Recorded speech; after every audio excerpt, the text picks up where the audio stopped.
Psalms, we can look at scripture itself.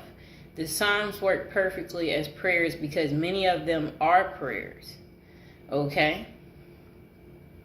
So we have a list of Psalms that David used for different situations. So let's see. So when David prayed for mercy and love, he used Psalms 25. When he prayed for safety from his enemies, he also used Psalm 25. When David prayed for his guilt to be pardoned, he used Psalms 25. When David prayed for God's direction, he used Psalms 25. He kept using the same one, and it worked for everything. Okay, so these prayers made their way into the Bible passages. Many of the great teachers and authors of the New Testament actually quoted Psalms in their own lectures, letters, and prayers. So, Paul quotes Psalm 19 as proof that Israel has heard the gospel. Okay. Let's see. I'm skimming over this. Okay. This gets pretty deep. Okay, so Jesus quotes Psalms in prayer. If no other reason to pray the Psalms, we can follow Jesus in his example. Jesus Christ himself quoted Psalms in prayer. He quoted many scriptures throughout the New Testament as he preached and served in God's name. Okay.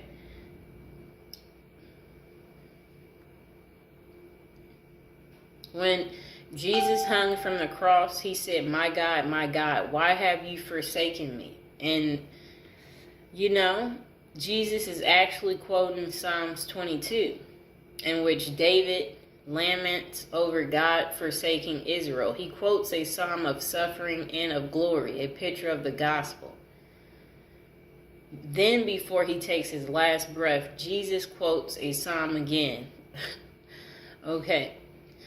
We see Jesus crying out loud, Father, into your hands I commit my spirit. Just before taking his last breath, this too is an important quote from a Psalms in which David followed a theme of trust and redemption. Psalm 31 says, into your hands I commit my spirit. You have redeemed me, O Lord, faithful God. Okay. This is a lot. So the benefits of praying the Psalms. When we read in the Bible, we can bring about even more benefits when we also pray the Bible. Praying the Psalms is a special way of praying the Bible because the Psalms are already written directly to God. Praying Psalms to get comfortable with prayer. If you're just beginning your prayer life, communicating in the way of Psalms can take some getting used to. Not knowing what to expect or how it can feel can get in the way of the peace prayer can ultimately provide. It helps to remember that prayer is simply communication. It's establishing a connection and welcoming interaction with God. It helps think of it like reading a poem to someone you admire or care about. It may not match the way you converse with them over lunch, but it is to communicate your adoration and appreciation.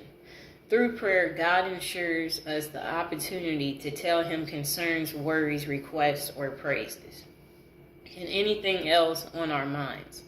The Psalms helps us. So, when things are hard, we're unsure how to pray, we can look to the Psalms for words that resonate with our current experiences. Using the Psalms to pray also gives us an opportunity to grow in knowledge of God through his words. So praying Psalms helps us express our pain. Okay?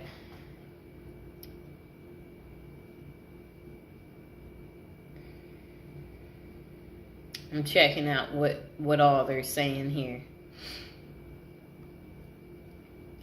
So when prayer is painful, using God's words can offer us comfort and peace. When prayer is intimidating, looking to real humans from the Bible can make us feel less alone. That sounds good. Praying Psalms helps us make sense of our thoughts and feelings. When life is confusing, prayer can also be confusing. But when we don't know how to put our words and emotions together in prayer, we can look to Scripture. When David is angry and anguished and grieved, his psalms still reflect the goodness of God. Psalms can become the perfect personalized prayer when life and spirituality get confusing, especially in asking God to lead me in the path of your commandments and turn my eyes from looking at worthless things and give me life in your ways.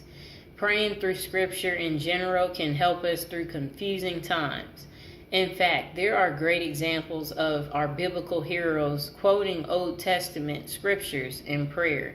You can use actual prayers from the Bible as a template for your own prayers. Praying psalms can help us feel closer to God. Okay? One of the biggest reasons we might struggle with prayer is because we don't feel like we know who it is we're praying to. We can't see God or hear His voice in ways when we talk to other humans. God can feel very far away at times. And, prayer is the way to move closer to Him. Getting into the Psalms helps even more because it's one big collection of stories, songs, and poems that depict a relationship. The Psalms tell the story of the relationship between God and Israel. Okay? Skimming over. So how to start praying the Psalms. All you need is a Bible or the internet. You can do a simple search for a topic that relates to your current situation, or you can randomly choose a psalm to begin with. You don't have to do everything in the list here, and you may come up with some ideals of your own as you get to know the Psalms a little better. But here are some tips for getting started. Read your Psalms in your own handwriting. Read through a Psalms and personalize it through drawing or some other form of art. Memorize part of a Psalms and incorporate it into your normal prayer. Read Psalms aloud to yourself or someone else either before you pray or as you pray. Meditate on a passage of the Psalms until it feels like your own prayer. Envision you're saying it straight to God.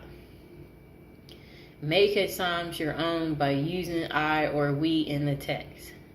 Copy the structure of the Psalms in your own written prayer. Insert words and names into the existing structure and use that verse. Because the Bible was written by people like you and me, many of the verses we find in Psalms can fit into our everyday prayer.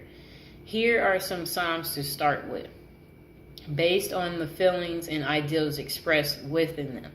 So the different Psalms for protection is Psalms 27, Psalms 121, Psalms 4, Psalms 9, Psalms 25, and Psalms 116. Those are the Psalms for protection. Psalms when asking for help or guidance. Psalms 38, Psalms 70, Psalms 143 is the Psalms you recite when asking for help or guidance. Psalms of praise. Psalms 100, Psalms 145, Psalms 103, Psalms 34, and Psalms 8 is the Psalms for praise. Okay? Psalms of confession and surrender. Psalms 38, Psalms 130, Psalms 51, and Psalms 32. Whether you're just beginning your prayer journey or whether you already pray several times a day, praying through the Psalms can enrich your prayer life in ways you might not expect. Some of the most beautiful poetry of the Bible can guide us into new experiences with the God who created us and loves us dearly. Start praying through Psalms today. It's a great way to accompany your own online Bible study. So I hope you now know how to use the Psalms to pray. And here we go right here. This book is called Success Empowered Through Psalms. Here's the back of it. Let me show you the table of contents. And as you open it, right here, it shows you a prayer for protection. And it also has an index for telling you what Psalms to use for different situations in your life. Look at that. It might be a little blurry. So I'll just give an example. If you're wanting to improve your business, that would be Psalms 8. Come here, Mr. Fox. Okay, so if you're wanting to make more friends, that's Psalms 133. If you want to have a pleasant day, that's Psalms 3. If you want to be a winner, that's Psalms 127. If you want to ask for guidance, that's Psalms 28. Now, if you want revenge, that's Psalms 54. If you want to forget a past love, that's Psalms 57. If you want to have a peaceful home, that's Psalms 128. If you want to make a husband love his wife, that's Psalms 46. If you want to lose some weight, that's Psalms 126. Okay. If you want to change your luck, that's Psalms 62. If you want to gain good luck, that's Psalms 4. And if you want to become pregnant, that's Psalms 103 and Psalms 98. Psalms to become popular, Psalms 32. If you're needing justice, that's Psalms 99. To overcome difficulty, that's Psalms 43.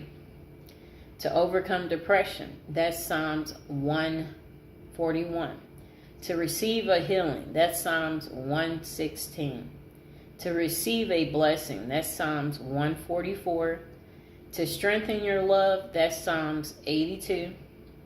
To ward off jealousy, that's Psalm 82. To ward off evil, that's Psalms 109. To stop a hex, that's Psalms 142.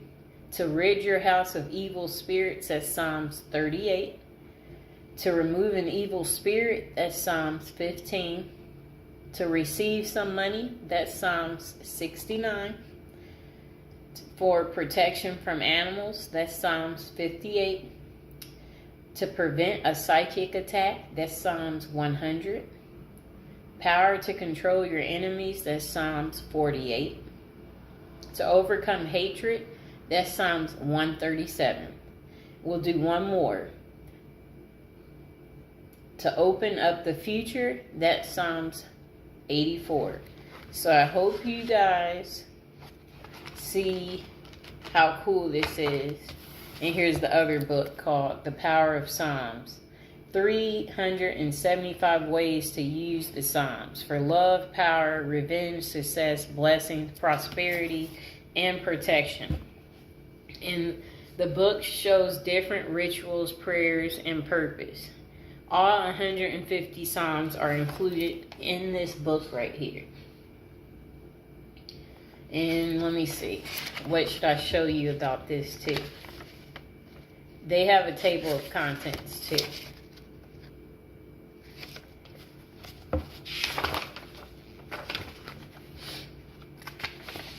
Okay, so their table of contents are similar where it'll give you example, like list all the Psalms for if you need protection or, you know, to better your health. It has like the Psalms listed for to attract love, for gratitude, answer to your prayers. If you've lost faith, it tells you what Psalms for that. Yep, it has all that in here. Whoops. And notice I have this stuff highlighted because you can do that too. For